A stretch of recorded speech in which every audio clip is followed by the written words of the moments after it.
Hey, what's up guys? Hope everybody's doing well and having a great day. In this video, we're going to take a look at a recent super rare grid pattern that was flown by this jet right here, out here in the desert southwest, above my location of all places. We're going to come back and take a look at that discovery here in just a moment. Speaking of rare discoveries, the sun here less than 24 hours ago pulled a stunt we don't see very often. You're going to see 4 eruptions come off the Earth-facing side of the sun simultaneously. This is highly rare. Check this out. We're coming up on it right there.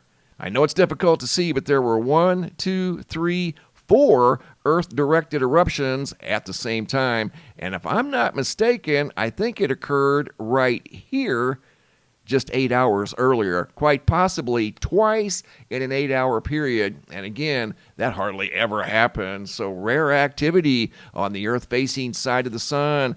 Over here at the homepage of the website, I took a photo this morning of the sun from my driveway. This was at around 7:44 this morning, looking at the Earth-facing sunspots in active regions, and the sun is very active right now. As you just saw, 4 eruptions that erupted simultaneously. And checking in on the GOES X-ray flux, you can see a steady increase of M-class solar flares in the last 48 hours. Most of that activity is Earth-directed. However, not all of them produced CMEs that were Earth-directed. Once again, here's a look at the Earth-facing side of the sun. This is from the Solar Dynamics Observatory. This is a sun-observing spacecraft hopping over to the Yellowstone supervolcano caldera, looking at the seismographs that monitor the mighty supervolcano. Yesterday, we did a video about the earthquake swarm up here in the northwestern quadrant area of the caldera. This is today's activity on the seismographs that monitor activity at the supervolcano, and you can see the activity persists today as it did yesterday. And there's the ongoing swarm. You can see the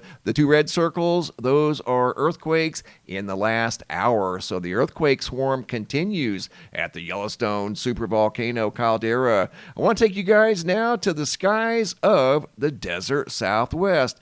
Check this out. I ran across this yesterday. This is a NASA plane doing some sort of a flight pattern out here above Arizona. And as I was observing the flight patterns, the recent flight patterns of this NASA airplane, it's almost as if it were looking for something, like possibly a downed UFO or something like that.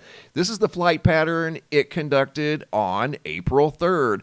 Watch what this does over the next few days. And again, I'm sitting right out here in this area, as I mentioned at the beginning of the video. Most of this activity was occurring right above my location.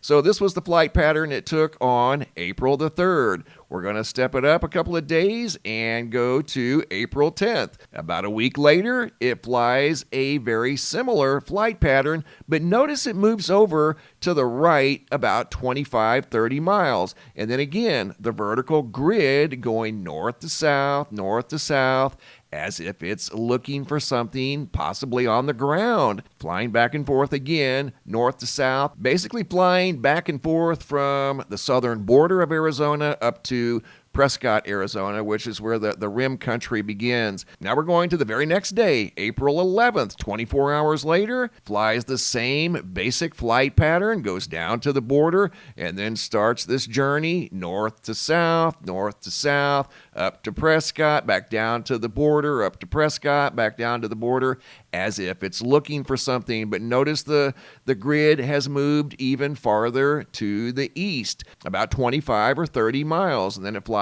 back over to California where it's stationed. Now we're going to April 16th. Notice the grid lines have moved even farther to the east. And again, flying north to south, just like it did the other 3 times before. But now it's even farther to the east. I'm going to show you guys something that occurred out here a few years ago, and I'm wondering if something has occurred here recently. It just hasn't made it to the news yet. And here's yet another grid that it made even farther to the east. The grid started over here just east of the P on Phoenix, and it systematically moved to the east 200 miles over the course of 2 weeks. Once again, flying north and south up to around Prescott, down to the Arizona-Mexico border, and then back over to Southern California where it's stationed. That one was yesterday. And here's the entire grid, what it looks like if it were on a map at the same time. Spans just over 200 miles.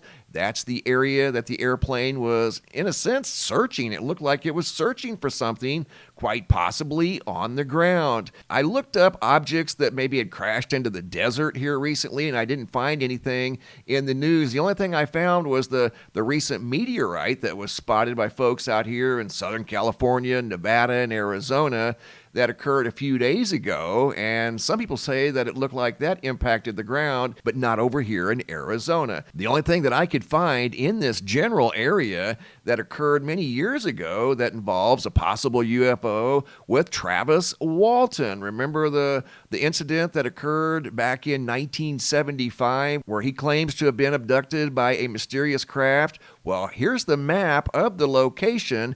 Turkey Springs is where that occurred, near Heber and Snowflake. And if you look at this map, it's consistent. Right there's that location of the incident. But again, that occurred back in 1975. Unless there's been some new activity occur out here recently that we're just not aware of. I met Travis a few years ago. There was a conference out here in Phoenix, and I drove down to the conference just to meet him and ask him about his experience. I was curious as to how he would talk about the experience, and he doesn't remember certain parts of it, but the vibe that you got from the guy was that he was being truthful. At least that's what I thought, but I did go meet him at one of these conferences they had in downtown Phoenix. This photo here is from 2019. I went out there and met him in 2018. Very nice guy. So once again, a mysterious grid pattern being flown by a NASA plane, almost as if it were looking for something. A 200-mile wide grid covering most of central and east central Arizona. If you guys have any photos or videos you'd like to share, you can send the photos to reports at mrmbb333.com. If you have any videos you'd like to share that are too large to attach to the email, come over here to the homepage of the website, earthwatchman.com. Look for this red banner here that says have a large video. It's a Dropbox. Drag and drop your video into the Dropbox. Please include your first name, date, and location, and I'll take it from there. Thanks for watching. Have a super day and be safe out there.